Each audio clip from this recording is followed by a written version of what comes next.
Jezebel అనే స్త్రీలు ఈరోజు సంఘంలో ప్రవేశించారు.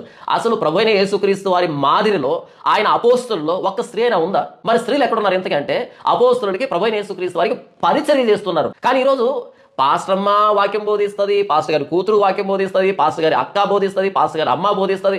మొత్తం పాస్టర్ గారి ఫ్యామిలీలో ఉన్నటువంటి స్త్రీలందరూ వేదిక మీద ఒకరికి మించి ఒకరు పర్ఫార్మెన్స్ ఇస్తూ ఉన్నారు. వాళ్ళను చూడడానికి ఎగబడుతున్నటువంటి క్రైస్తవుల రూపంలో ఉన్నటువంటి రోడ్ సైడ్ రోమియోలు. నేను చెప్పటం నా వాక్యం చెప్తుంది. తాను ప్రవక్తిని అని చెప్పుకుంటున్న యెజబెల్ అనే స్త్రీని నీవు ఉండనిచ్చుతున్నావు. వాక్యం చెప్పడానికి పెదాలకు లిప్స్టిక్ దేనికి? వాక్యం చెప్పడానికి మ్యాచింగ్ ముసుగు, మ్యాచింగ్ గాజులు, మ్యాచింగ్ వాచ్, మ్యాచింగ్ చీర. వాక్యం చెప్పడానికి ఫేషియల్ దేనికి? వాక్యం చెప్పడానికి ఐబ్రోస్ దేనికి? వాక్యం చెప్పడానికి ఇంత ఫ్యాన్సీ డ్రెస్ దేనికి? అపోస్తుల క్రమంలో పురుషులు ఉన్నారు కానీ వాక్యం చెప్పే విషయంలో ఒక్క స్త్రీ అయినా మిక్స్డ్ కాంగ్రిగేషన్లో, అంటే చిన్నలు పెద్దలు స్త్రీలు పురుషులు ఉన్నటువంటి మిక్స్డ్ కాంగ్రిగేషన్లో వాక్యం చెప్పినట్టుగా ఒక్క స్త్రీ అయినా వాక్యం చెప్పినట్టుగా ఒక్క ఆధారమైన ఒక్క సంఘటన అయినా బైబిల్లో ఉందా?